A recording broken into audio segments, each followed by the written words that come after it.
Hello বন্ধুরা, আসসালামু আলাইকুম। পাপড়ি মাশরুম অ্যান্ড অ্যাগ্রো ফার্মের পক্ষ থেকে সবাইকে শুভেচ্ছা।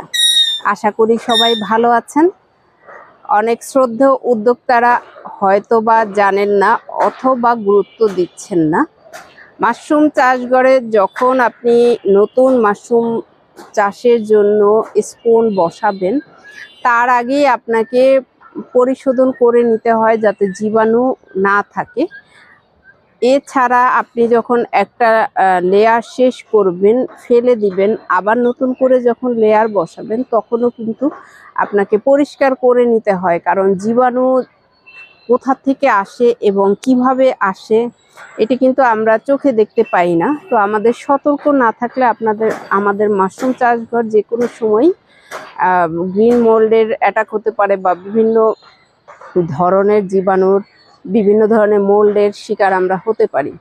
তো সেক্ষেত্রে অনেকেই আসলে ভুলে যান যে নিম পাতা কীভাবে ফুটিয়ে, প্রথমে আপনি নিম পাতাকে ভালো করে ফুটিয়ে যখন পানিটা লাল হয়ে যাবে তখন ঠান্ডা করে পানিটা ছেঁকে স্প্রে করে নেবেন আপনার চাষঘরে।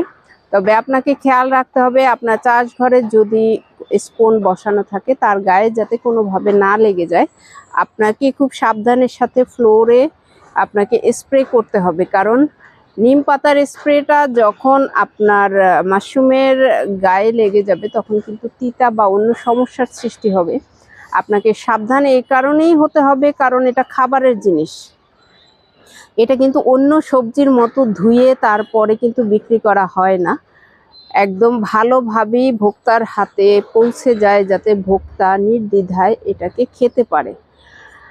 আপনি মাশরুম চাষ করে যদি নিম পাতা বা অন্য কোনোটা দরকার হয় না, যদি আপনি নিম পাতার পানি লাল করে ফুটিয়ে ভালোভাবে ফুটিয়ে ঠান্ডা করে স্প্রে করেন, আপনি অনেকাংশেই জীবাণুমুক্ত থাকতে পারবেন। তো এটা আপনি মাসে একবার করতে পারেন, সপ্তাহে করতে পারেন, 15 দিনে করতে পারেন। আপনি যতটাই যত্ন করবেন আপনার মাশরুম চাষঘর ততটাই সুরক্ষিত থাকবে। আশা করি ভিডিওটি দেখে অবশ্যই উপকৃত হবেন এবং মেনে চলার চেষ্টা করবেন।